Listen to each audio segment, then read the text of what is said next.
Hello everyone, thank you for joining us on this edition of the news on the Equinoxe Television. We are broadcasting from Cameroon's economic capital, Douala. My name is Babla Jonathan. In today's edition of the news, we're taking you back into the bloody incidents recorded in the Anglophone regions of the Republic of Cameroon within the context of the more than 4-year-long armed conflict in those parts of the country. In the meantime, there is hope that international bodies and Western countries will mount greater pressure on the Yaoundé administration to solve the crisis in the two English-speaking regions of the country.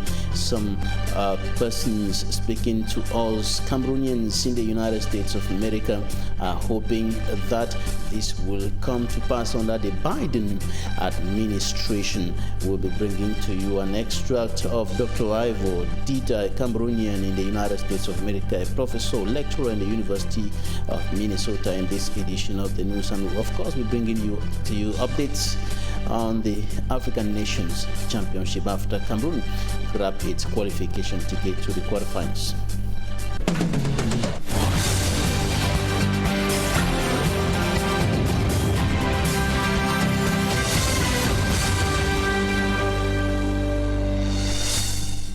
Once more, thank you for staying with us. We begin this newscast in the northwest and southwest regions of the country, where some bloody incidents were recorded last weekend.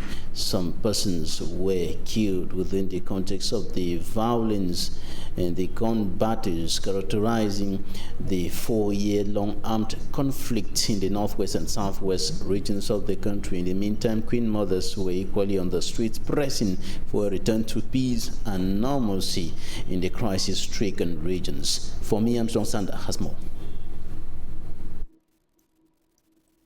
It was another weekend of panic, pain and mourning in the trouble-hit northwest and southwest regions of Cameroon.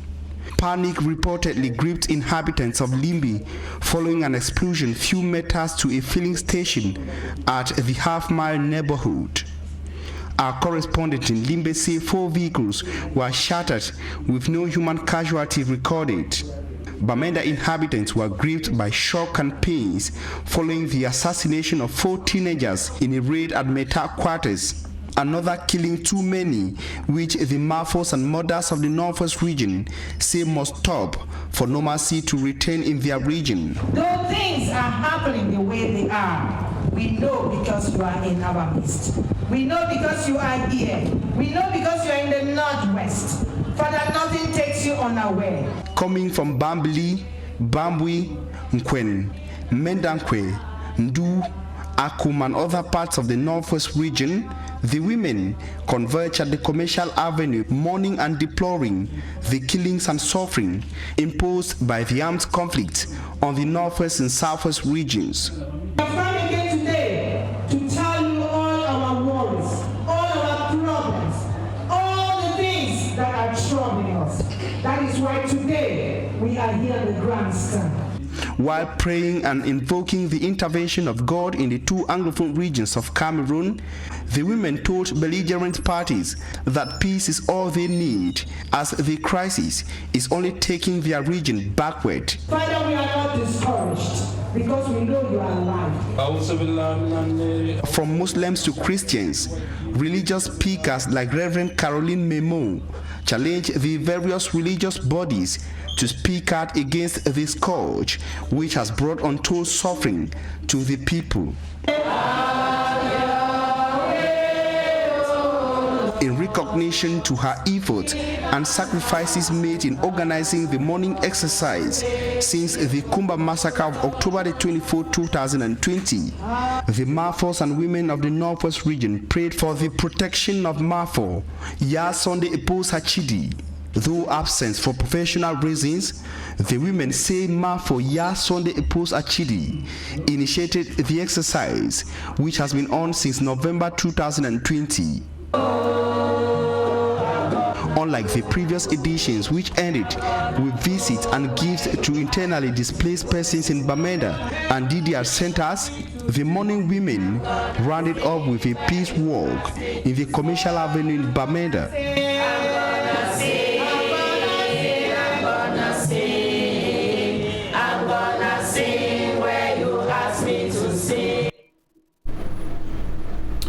Stop the killing.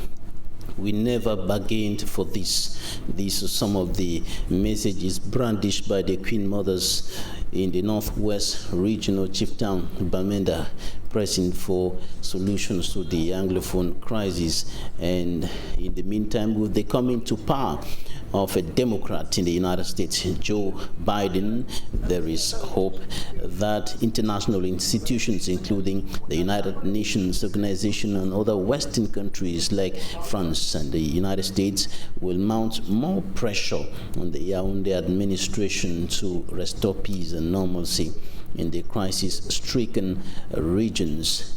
We talked to a Cameroonian based in the United States of America, a professor of medicine in the University of Minnesota Medical School.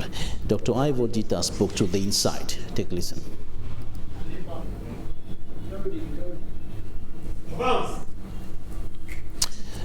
Dr. Ivo Dita expressing hopes that more pressure, more international pressure will be mounted on Cameroon, in his opinion. And of course, like other persons have been saying, the Cameroon government has been struggling to solve the crisis for the past 4 years, but it is persisting, even though the Minister of Territorial Administration, Tanganji Paul, thinks that the President of the Republic, Paul Biya, has won the war against secessionism in the northwest and southwest regions of the country. There are still atrocities being committed, persons killed, arson attacks on schools that are burnt down, the latest being the Presbyterian Secondary School Mancon, which witnessed 2 fire incidents, the first that consumed the boys' dormitory and the second that consumed the girls' dormitory. Abduction and other atrocities are still going on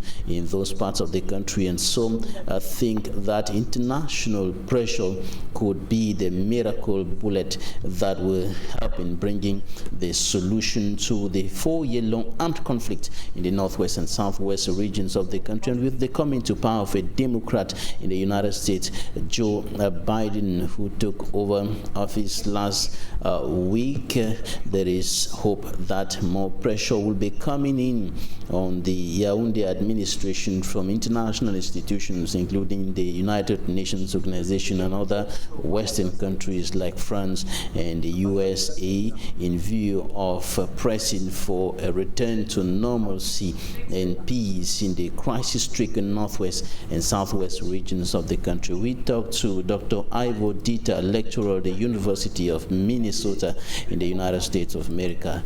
Listen to him.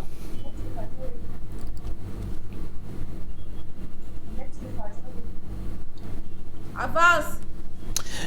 We'll be coming to that extract in a short while. Time for us to talk about other issues still concerning the Anglophone crisis. Some politicians, notably those of the opposition, have highlighted the non-implementation of the constitution of the country as one of the central causes of the 4-year-long armed conflict in the northwest and southwest regions of the country. 25 years after the revision of the constitution of the country, some opposition politicians simply think that there is no balance sheet, if not crisis here and there, crisis in the northwest and southwest regions, security crisis in the far north region, security crisis in the east region, and other economic and social problems that have increased with years passing by, and of course the socio-economic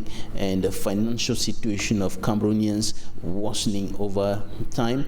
And they were speaking on the program Draw the Response on the Équinoxe television that was over the weekend. In the meantime, those of the ruling Cameroon People's Democratic Movement think that much has been achieved as far as the implementation of provisions of the Constitution is concerned. Now we compiled their views in this report. Innocent. The contemporary institutional and political organization of the Republic of Cameroon derives its legitimacy and basis from Law Number 96/06 of 18th January 1996 on the revision of the Constitution of June 1972. 25 years after adoption and promulgation, the January 1996 Constitution has left nothing to be desired, rather than sparking the Anglophone crisis and other socio-political tensions, according to opponents of the Biya regime. L'échec de la Constitution. Barrister Simon Serge Kakak of the UPC party says it has been a total failure. Objective of revising the 1972 Constitution was to implant decentralization that will allow the population fully participate in administration and development. It also aims at bringing the population out of a unitary system and a centralization of power. Unfortunately, decentralization has not worked. Les régions sur lesquelles les décideurs ne maîtrisent pas les réalités. Barrister Roland Djeou of the CRM party is indifferent. Le bilan que l'on peut faire de la Constitution. The balance sheet we can make of the January 18th, 1996 Constitution 25 years after is a triple failure in all domains, despite availability of a draft-out plan requiring only a mere decree for achievement of projects. Every realization of the regime is in the mind and theoretical. No practical realization. In effect, there is nothing to evaluate here. Quel modèle de management? Joseph René Mbotose defends his CPDM party by saying it was never written in the 1996 Constitution. There is a deadline to put the various institutions in place. Dans la Constitution camerounaise de 1996, il n'a pas été donné un délai. Rather, it states the institutions will be progressively put in place without necessarily rushing to do so, which will rather end up chaotic. Slowly but surely, the institutions are being put in place, so they live firm for hundreds of years. Vous voyez, on ne s'est pas précipité.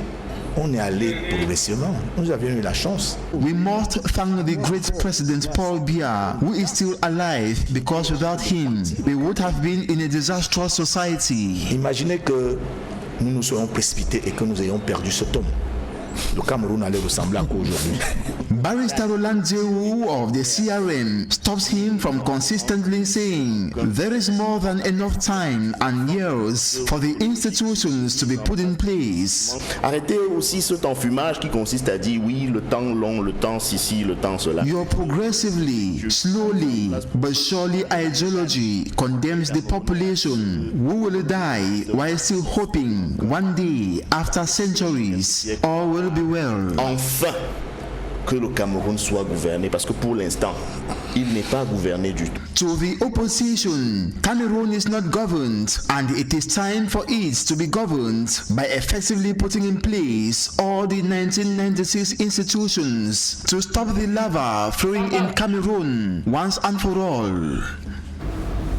Coming up, Immaculate Fogwe takes us to government primary school in Bidu in Gaoundere, Adamawa region of Cameroon, and she's going to show us the deplorable conditions in which pupils are studying. Her report.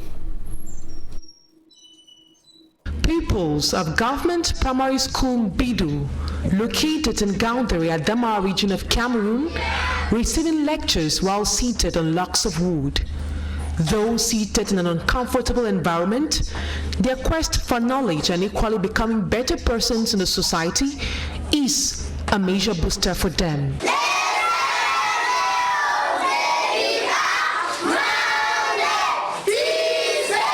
Many of these children lack didactic materials such as boards, textbooks, or even bags, as some of them could be seen using plastic bags.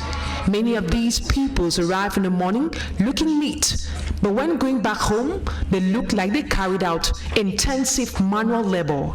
This is because of the dusty nature of their classroom. Touched by the difficult situation of these children, a civil society organization known as I Love Septentrion offered 30 benches. That I am very glad this day because this donation is a good thing for the learning of children. The government cannot provide everything, reason why the population have to put hands on deck. Touched by the difficult situation of these children, the group I Love Septentrion decided to offer 30 benches today. Aujourd'hui, à l'école publique de Bidou. Though offer these benches, a lot more is still expected by the pupils of government primary school, Bidou. Lecturers of state universities in the Republic of Cameroon have gone on a one-week strike action. They are protesting over poor working conditions and non-payment of research fees, and they are complaining that rules and regulations governing the management of the special fund for research or to ameliorate or improve or modernize research are not being respected by the Ministry of Higher Education. Charles Akome reports. Cameroonian lecturers of state universities have embarked on a one-week strike action called by the National Syndicate of Teachers of Higher Education, SYNES. At the University of Douala, members of SYNES Douala chapter outlined the reasons of the strike action. We are striking for two reasons. First of all, the non-payment of our allowance decided by the head of the state, the President of the Republic, and secondly, the extra hours due to lecturers, no payment of jury. When we participate to jury exams and vigilating exam, we are supposed to have a few gratification. These lecturers are still contemplating why they haven't yet been paid their dues and urge the government to take action. We are continuing to trust on the Ministry of Higher Education.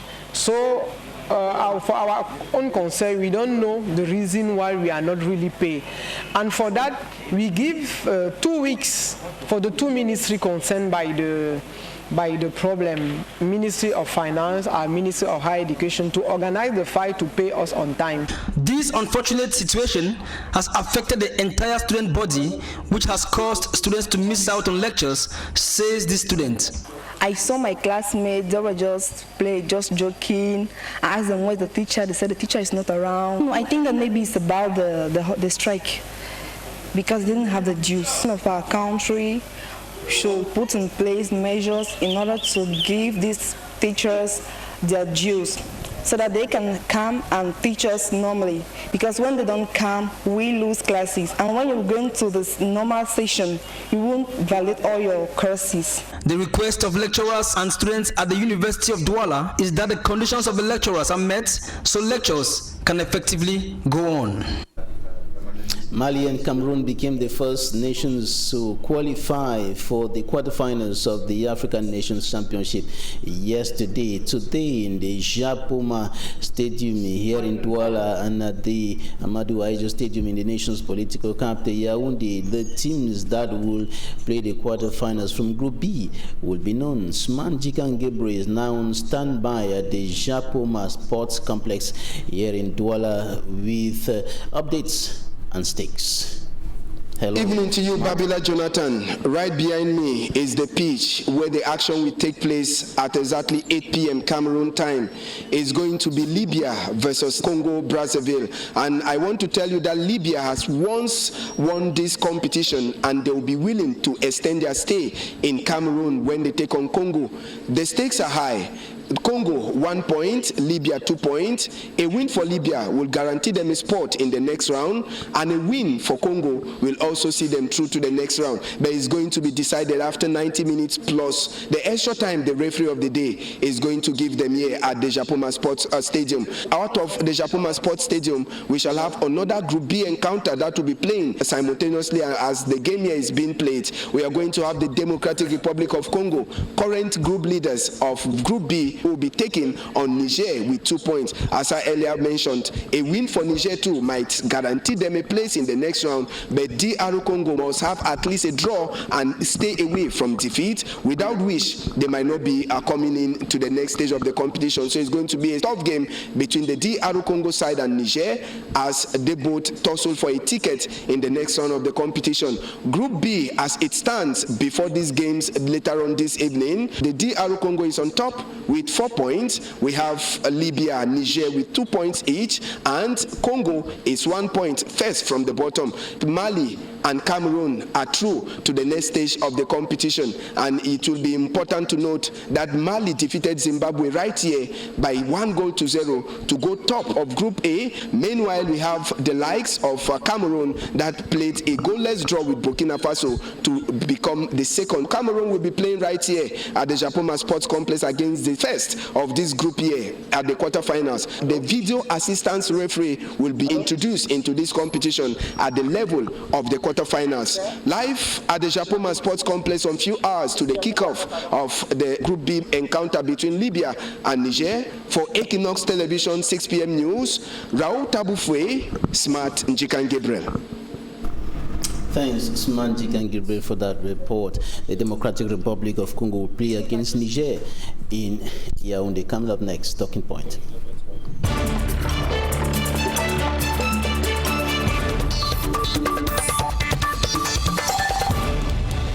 Thank you for joining us on this edition of Talking Points. We're going to be talking about the educational mechanism in Cameroon, which, according to civil society leaders and other educationists and, of course, observers, is sick from the top to the bottom.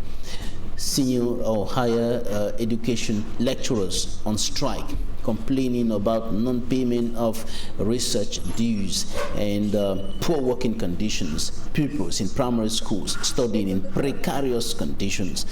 I'm receiving tonight historian and civil society leader Gilbert Gimdo. Thank you for joining me today. Thank you. Good evening, Mr. Babila. Good evening. Televiewers, good evening, and the situation precarious, like you say, it's something that the nation really has to get up for that. Let's start from the bottom. Yeah. You saw images of primary school, government primary school in Bidu, in Gaounderi, Adamawa region of Cameroon, pupils studying in precarious conditions. What's your reaction to that? That is very peculiar of the 3 northern regions.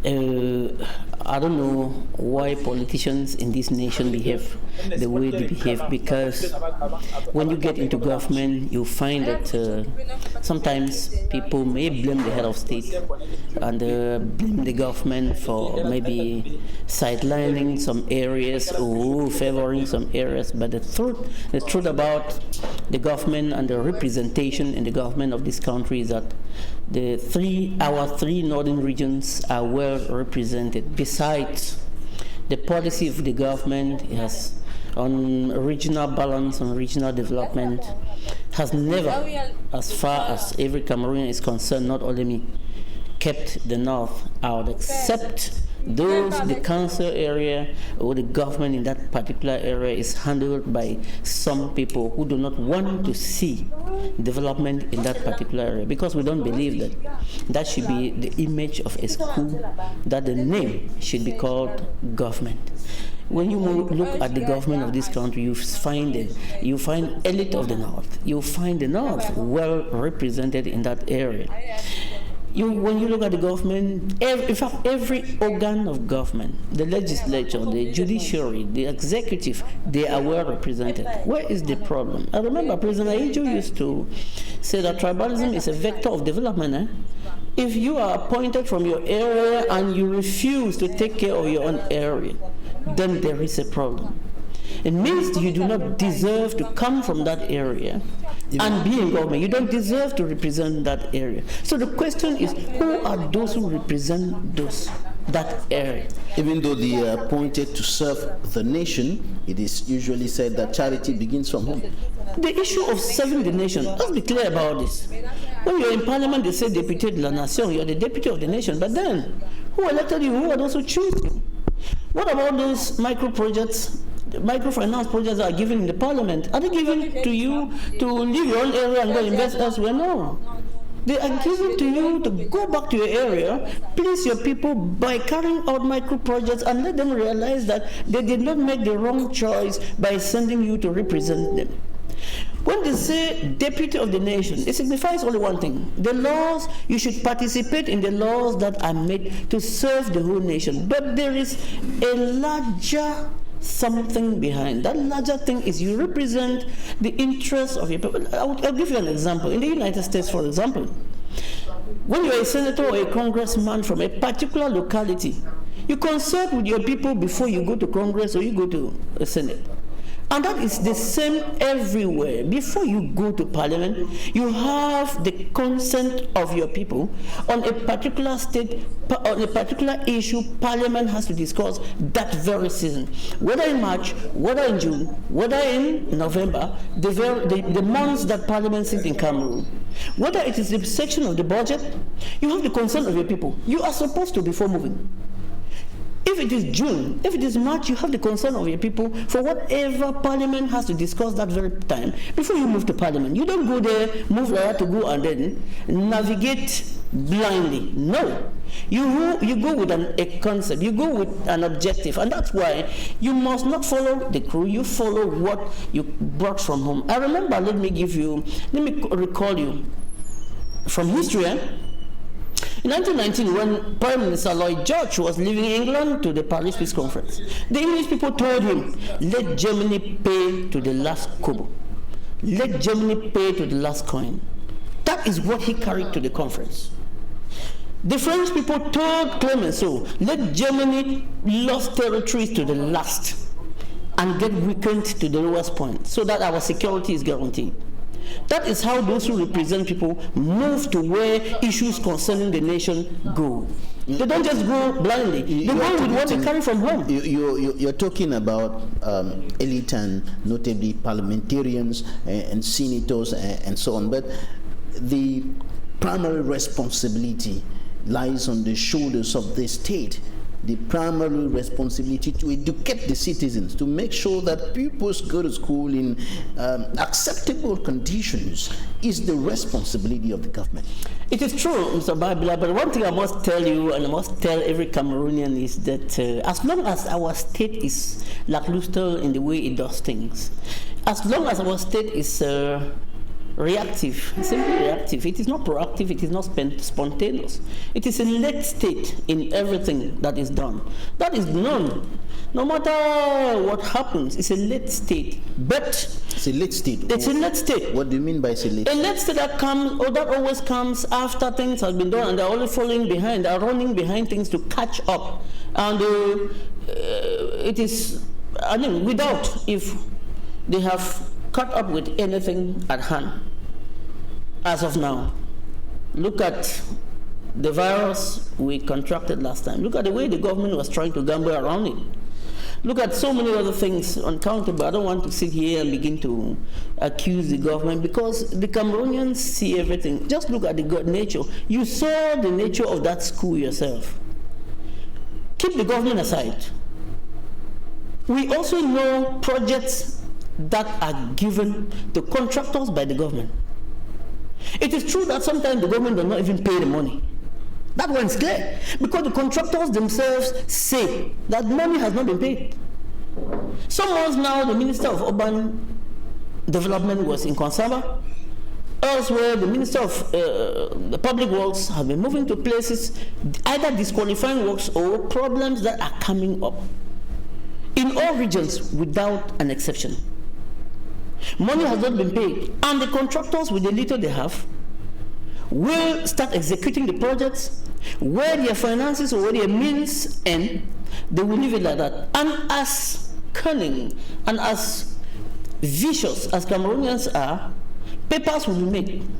People sitting somewhere will sign. They will go ahead, the project has been executed. And the people will keep crying until someday when an administrator who cares to listen to what the people are crying for will descend to the terrain, to descend to the field, and he will notice himself that nothing was done. Well, look at what has been happening. Maybe we are even discussing here and talking in front of the public. Maybe if you catch the elite of those areas, the council of that area, put them down and say, what is happening to this school? Why is this school bearing the name of the government with this kind of structure? They will tell you it's a contract that has been awarded to some person from that locality. As you see that school like that, don't be surprised government has allocated money, allocated a contract, paid or not. The character of our government is when they give you contract, they too stay and they wait. You have money, you do it, and then you begin to run behind them for several years or several, I don't know what it happens. But then the issue is, I would like that it is your job, investigate into it. If that kind of deplorable situation where people's children, people who go to vote, people who have elite in government, people who have elite in the parliament, in the Senate, everywhere, and that kind of deplorable, shameful, and disgraceful situation is in their locality. If there is nobody from that area who hasn't yet taken money or signed contract that he is going to construct or at least give some befitting building to those children who are sitting on planks, sitting on wood, and sitting on any kind of thing. I mean, it's deplorable. Where those in the Adamawa region, in government primary school in Bidu, in the Ngaundere, are sitting on logs of wood to study in very deplorable conditions. There are many in the northwest and southwest regions who have not been going to school. Some saw their dormitories burnt twice.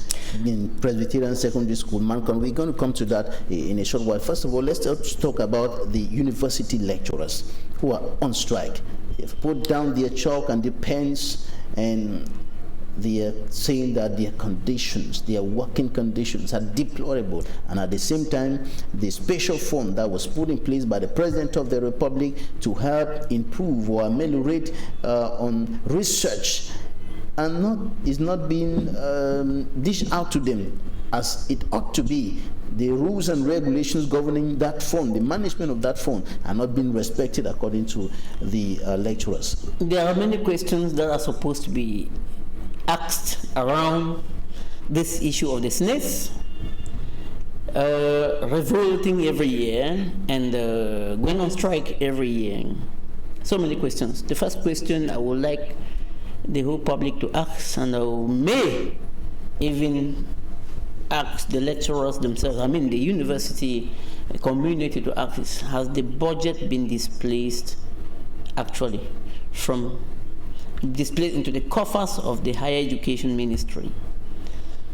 That's the first question. Second question, budget displaced there. What is happening that it cannot leave higher education ministry to the pockets that are due? Those are some of the questions we may ask.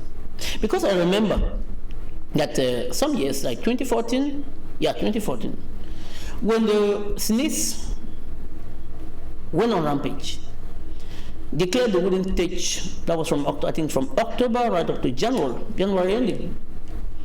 Looks like some higher education teachers were even hired to, like in the media, give impression that the bonuses have been paid. Something like that happened. I was aware, but it's not my place to begin to dig into it, but it happened like that. The question is this: is the higher education ministry in possession of the finances? If they are in possession of the finances, why is it they are not? But I want us to know something. It's something that is universities part are of the yearly budget of the Ministry of Higher Education. If it is displaced there, then what is holding the Ministry of Higher Education?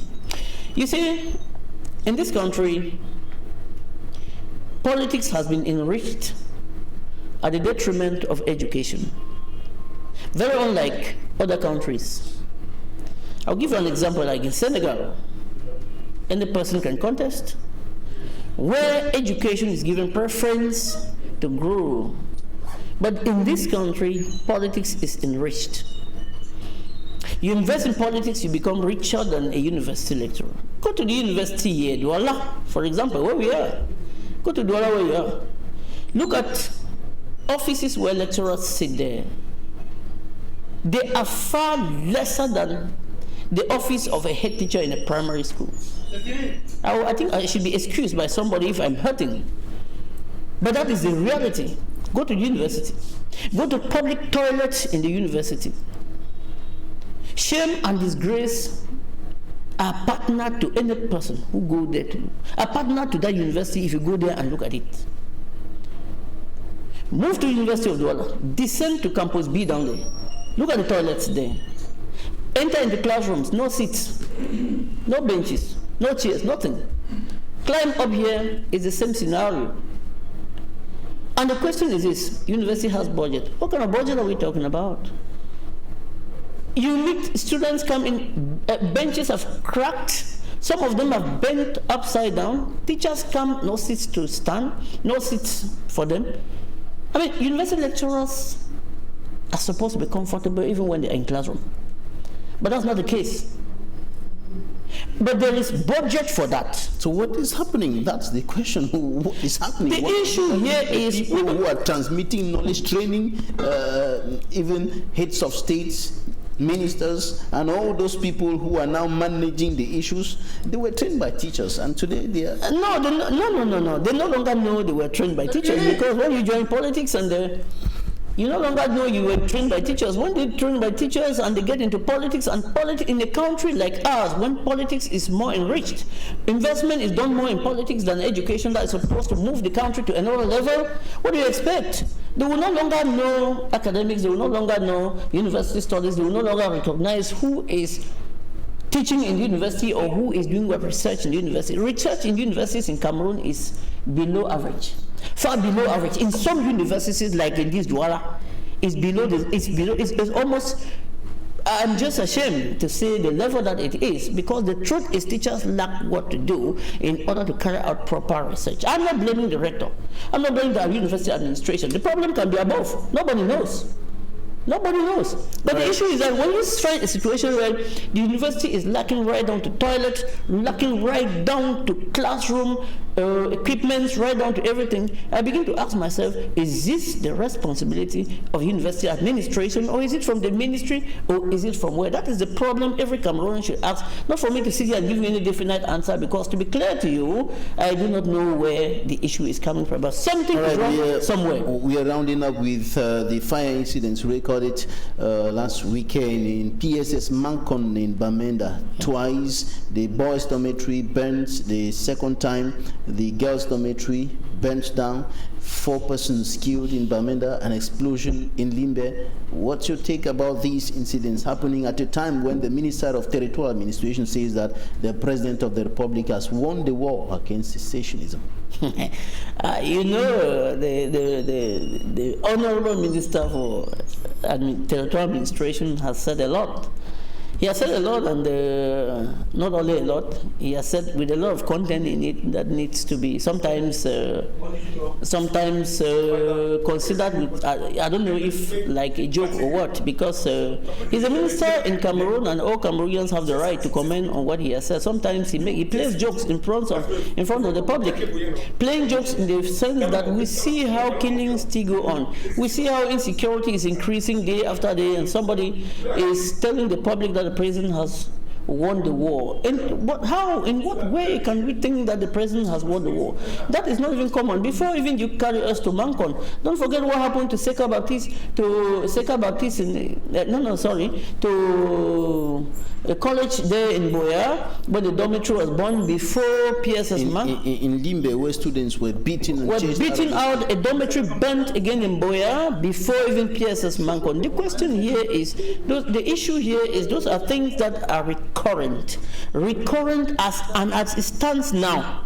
As it stands now, every objective Cameroonian can no longer point an accusing finger on either the independent fighters or whosoever. Whatever happens in the English zone now, people have to sit, observe, and wait, because it is proven already that the communique given by the government has ended up being a fallacy. Sometimes accusations given up and down and rapidly. The flippancy has ended up proving a fallacy, proving otherwise. And it suffices only that people should watch, and with investigations probably carried out by some institutions that may be very independent and objective, can bring us something worthy of consumption. No longer neither the government nor whoever, because all these two sides have proven that they are not worthy enough for Cameroonians to continue to believe. Gilbert Gimdo, civil society leader and historian, thank you for joining us today. Thank you very much. Thanks, ladies and gentlemen, for staying with us. Equinoxe comes up next with Serge Langotu.